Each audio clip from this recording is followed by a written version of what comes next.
तो जब भी आप एंजियोग्राफी कराएंगे, आप ये बात दिमाग में रखिए, आप उन ब्लॉकेज को तोड़ के बॉडी में चलता फिरता टाइम बॉम्ब क्रिएट कर रहे हैं।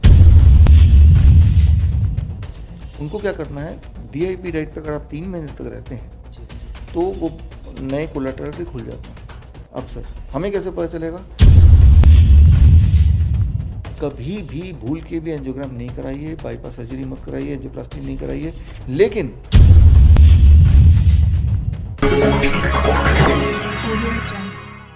नमस्कार, मैं हूं सुमित आज़ाद और आज की इस वीडियो में एक ऐसा बहुत ही महत्वपूर्ण सब्जेक्ट पर डॉक्टर विष्णुप्रिया चौधरी सर से कुछ इन्फॉर्मेशन आप तक मैं पहुंचा रहा हूं। समस्या है हार्ट से रिलेटेड। जिस तरह से आप देख रहे हैं कि जो दिल की बीमारियां, हृदय की बीमारियां लगातार बढ़ती जा रही हैं, लोगों में खौफ बढ़ता जा रहा है, वहीं पर हृदय की बीमारी को लेकर के सही जानकारी होना बहुत ज़रूरी है। तो डॉक्टर साहब, एक जो सवाल है जो हमारे दर्शक भी कई बार कमेंट बॉक्स में पूछते हैं कि जैसे नॉर्मली होता क्या है कि जब भी किसी को हार्ट की प्रॉब्लम रहती है तो पहले तो जो डॉक्टर्स होते हैं वो एंजियोग्राफी कराते हैं और उसके कुछ टाइम बाद एंजियोप्लास्टी कराते हैं।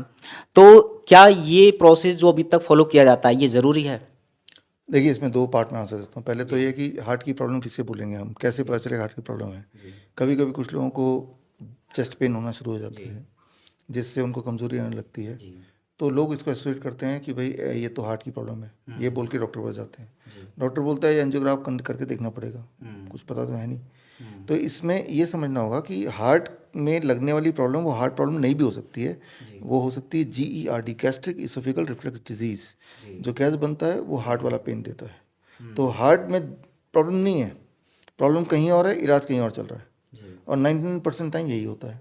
तो वो तो हम DIP डाइट चेंज कर लो तो वो पेट का दिक्कत ठीक हो जाएगा, तो पेन कम हो जाएगा। ये तो हुई एक बात, जो कि 99% टाइम यही होता है। अब लेकिन आप डॉक्टर पास जाएंगे तो वो बोलेगा एंजियोग्राम कराओ। जब एंजियोग्राम कराते हैं तो वो क्यों कराते हैं? वो ये बोलना चाहते हैं कि आपके हार्ट में कहीं ब्लॉकेज होता है कि नहीं। जिस तरह का लाइफस्टाइल है, हर एक के हार्ट में थोड़ा बहुत ब्लॉकेज हो सकता है, पूरा पूरा ब्लॉकेज भी हो सकता है। तो यहाँ पे ये दूसरा पार्ट है। इसमें समझने वाली बात है, एंजियोग्राम क्या होता है पहले समझिए। कि मान लो, इससे मैं समझाता हूँ आपको। ये आपका, ये जो है ना, ये आपका ब्लड वेसल है, ठीक है। ठीक है ना। और एंजियोग्राम से एक तार, ये तार है, ये आपके ब्लड वेसल के अंदर ले जाते हैं, ठीक है ना। इस तरह से वो अंदर जाता रहता है, और वो अंदर जाते जाते वो तार पूरे बॉडी के ब्लड वेसल को छीलता हुआ यहाँ तक पहुँचता है, इंजर करते हुए। और इस दौरान अगर कोई ब्लॉकेज छोटा मोटा है, जो कि होता ही है ऊबड़ खाबड़, तो उसको तोड़ता हुआ ऊपर पहुँचता है। ब्लॉकेज एक जगह ठहरा हुआ था। अब वो ब्लॉकेज क्या है कि ये ब्लड वेसल आपका, जो ब्लड वेसल में ब्लड घूम रहा है, अब वो ब्लॉकेज पूरे बॉडी में घूमेगा, ठीक है ना। और वो कहीं भी जाके अटकेगा तो वो, यहाँ अटकेगा तो स्ट्रोक कर देगा, किडनी में अटकेगा किडनी फेलियर कर देगा, हार्ट में अटकेगा हार्ट अटैक कर देगा, पैर में अटकेगा तो पैर में वेरिकोज वेन्स कर देगा, ठीक है ना। या किसी न किसी तरह से वो अल्सर कर देगा, वहाँ खून ही जाना बंद हो जाएगा, ठीक है ना। तो गैंग्रीन कर देगा। तो यानी कि चलता फिरता टाइम बॉम्ब हो गया, अदरवाइज ब्लॉकेज वहीं अटका हुआ था। तो जब भी आप एंजियोग्राफी कराएंगे, आप ये बात दिमाग में रखिए, आप उन ब्लॉकेज को तोड़ के बॉडी में चलता फिरता टाइम बॉम्ब क्रिएट कर रहे हैं। वो कहाँ अटकेगा ये भगवान जानता है, बट जहाँ भी अटकेगा एक बहुत बड़ा मुसीबत लेके आएगा। तो एंजियोग्राम ना कराने का पहला कारण तो ये है। कई लोग एंजियोग्राम कराते हुए भी बेड में मर जाते हैं।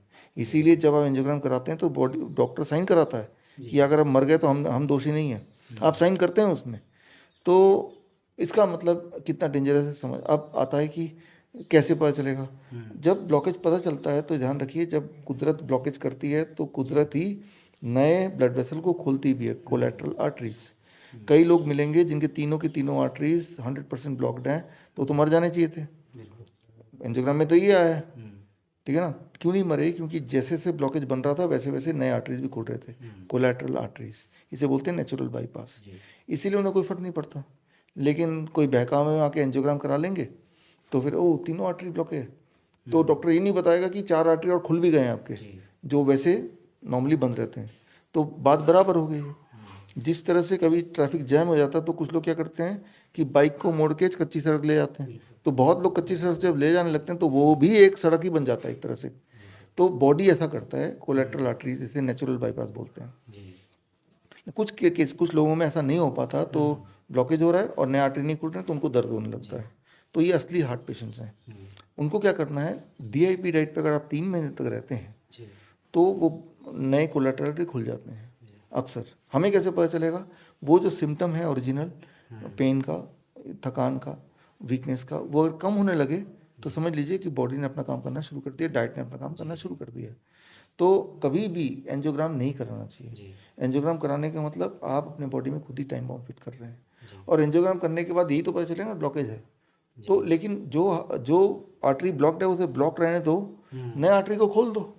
नया आर्टरी को खोलने का नुस्खा तो मैं आपको दे ही रहा हूँ, DIP डाइट। और ये कोई मेरा बनाया हुआ नुस्खा नहीं है, ये तो आप खुद भी पढ़ेंगे। आप एक टॉपिक पढ़िए, इसे कहते हैं नेचुरल बाईपास। ये मेडिकल में सब्जेक्ट है। जब आप जाते हैं अमेरिका में, कोई डॉक्टर के पास जाता है, वो हार्ट की प्रॉब्लम लेके, डॉक्टर बोलता है बाईपास सर्जरी कराना है या नेचुरल बाईपास कराना है। वो बोलेगा बाईपास सर्जरी तो रिकमेंड कर देंगे, उसका इंश्योरेंस भी होता है। वो बोलेगा नेचुरल बाईपास सर्जरी, तो ये फल सब्जी जो मैं बताता हूँ वो लिख के दे देंगे। अब जब वो फल सब्जी खरीदेगा तो वो फल सब्जी उसके लिए दवाई होगी ना, तो उस फल सब्जी पे मेडिकल इंश्योरेंस मिलता है क्योंकि वो दवाई ले रहा है ना।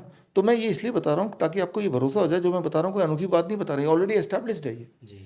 तो एक तरफ बाईपास सर्जरी जिससे इंसान को मरने का खतरा है, दूसरी तरफ कच्ची सब्जी और फल खाना है, जिसमें और भी अगर कोई डायबिटीज़ है, आर्थराइटिस है, वो प्रॉब्लम भी ठीक हो जानी है।